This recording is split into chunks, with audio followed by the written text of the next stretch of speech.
Sige. Mayor, anong mga asahan ng mga taga Marilao dito sa inyong tiwala na nakuha mula sa kanila? Siyempre, number one, kung ano yung mga pinangako natin nung una, gagawin natin ngayon.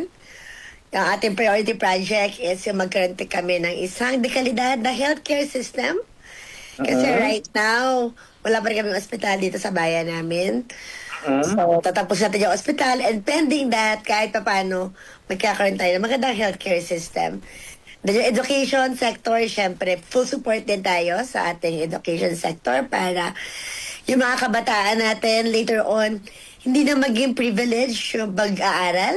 Magiging karapatan na nila ang pag-aaral dito sa bayan namin. Gusto ko lahat libre. From kinder up to college. Yan. Dapat maging karapatan nila mag-aaral. Ano pa, Mayor? Ano pa yung pangatlo mo? Priority projects. Marami pang iba, syempre, yung mga trabaho, kabuhayan. Pero, kasi, ang priority project ko for the first 100 days, yung muna unahin ko is yung magkaroon kami ng street lights sa buong bayan ng Marilao. Yun, for the first 100 days. Marami tayong mga projects, pero yun yung unahin natin muna for the first 100 days. And yung education and kalusugan. Of course, may problema ng basura. Right now, may problem kami sa basura. Nakakarating na nga sa akin na merong crisis kami ngayon sa basura kasi yung tinatambakan namin ng basura ngayon ay nagsarado, suspended yung operation. At naiwan dun yung mga ibang truck pa daw na nakakot ngayon is naka-hold on ngayon sa Porac, Pampanga. So, yun may crisis ngayon, pero nakaredy na ako. Nakausap na rin ako na panibago naman na tatapunan upon my assumption. And meron ding mga basurerong pasaway na hindi sila hakot ang basura ngayon. So, one of the problems na nakakaharap na gusto natin maayos yung hakot ng basura sa bahay natin. And meron tayong mga recycling, no?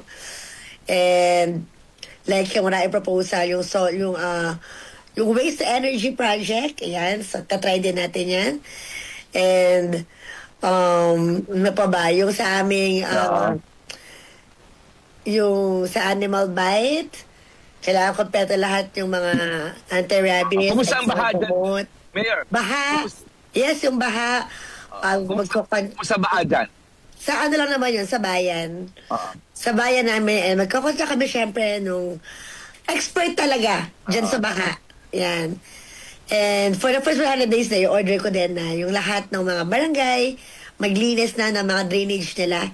Kasi pag upo ko is baha season so kailangan medyo pagkandaan. Ayan, also yung rescue operations namin, pinagdadaan din namin. So kahit wala pa ako ngayon, nagpapakuha ako ng listahan na kung ano ba yung meron ngayon.